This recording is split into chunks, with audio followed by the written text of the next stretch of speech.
Merhaba, Best of the Burger'in yeni bölümüyle karşınızdayız. Bu bölümde In-N-Out isimli Amerikan fast food zincirinin meşhur burgeri olan Double Double Animal Style yapacağız. Gerekli olan tüm malzemeleri açıklama kısmında da bulabilirsiniz. İlk önce sosumuz için salatalık relish yapacağız. 3 salatalığı ufak küplere doğrayarak başlıyoruz. Ne kadar küçük doğrarsanız sizin için o kadar iyi olacaktır, daha sonradan uğraşmamak amacıyla.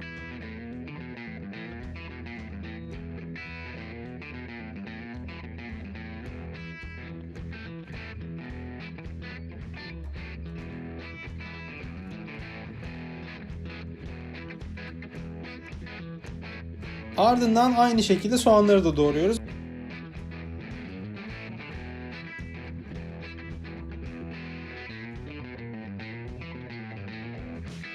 Ve kestiklerimizi büyük bir kaba koyup üzerine soğuk su ilave ediyoruz. Bolca tuzlayıp biraz karıştırıp 2-3 saat kadar bekletiyoruz. Yeterince soğuk olmadığını hissediyorsanız içine biraz buz da atabilirsiniz.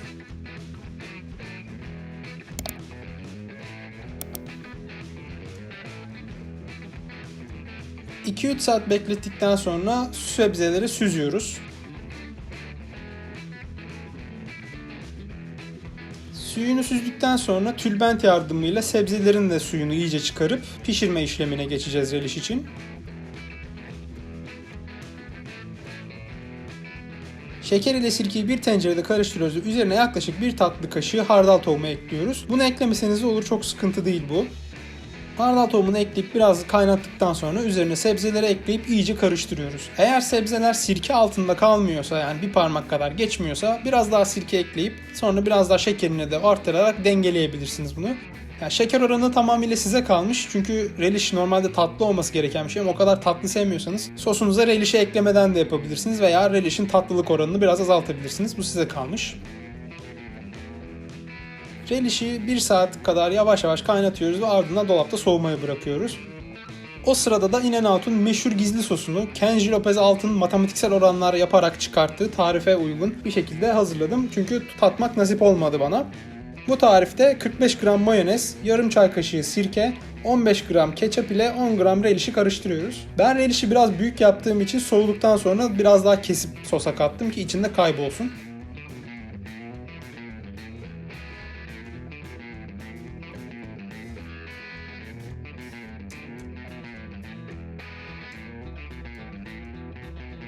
Sosumuzu kenara aldıktan sonra karamelize soğan için 1-2 yemek kaşığı kadar tereyağını eritip küp küp kesilmiş soğanları altını çok açmadan rengi kahverengi olana kadar pişiriyoruz.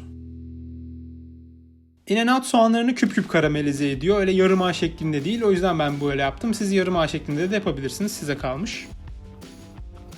Etlerimizi pişirmeye geçmeden önce demir döküm tavamızda tereyağını eritip ekmeklerimizin hepsini kızartacağız. Dediğim gibi burgerde ben daha fazla ekmeği kızartarak yapıyorum. In-N-Out da böyle yapıyor. O yüzden bu şekilde devam ediyoruz.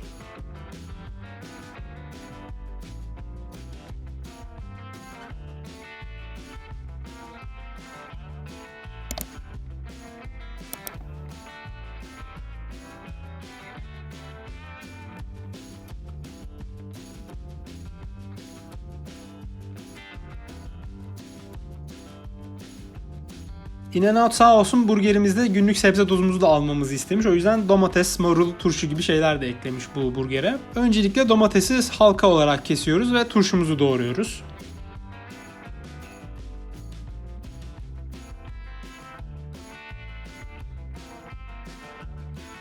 Ardından tavamıza geri dönüyoruz ve etlerimizi pişirmeye başlıyoruz. Spatulanızla yağlamanızı tavsiye ederim çünkü smash yaparken et spatulaya yapışmasın. 50 gramlık köfte toplarını tüm gücünüzle kağıt gibi inceltin.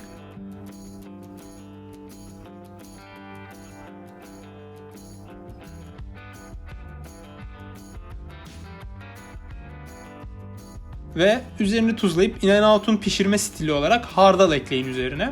Altı kızarana kadar çevirmemeniz lazım çünkü o kızarıklık burgere ekstra tat verecektir. Çevirdikten sonra çevirmiş kısma peynirinizi koyup erimesini bekleyin. Zaten o zamana kadar da diğer kısmı pişmiş olacaktır.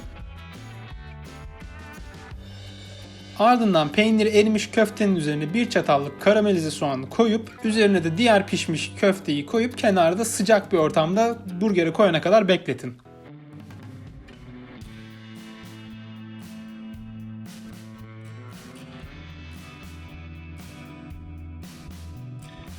Burger yapımı için de ekmeğin tabanına ve başına sosumuzu bolca sürüyoruz.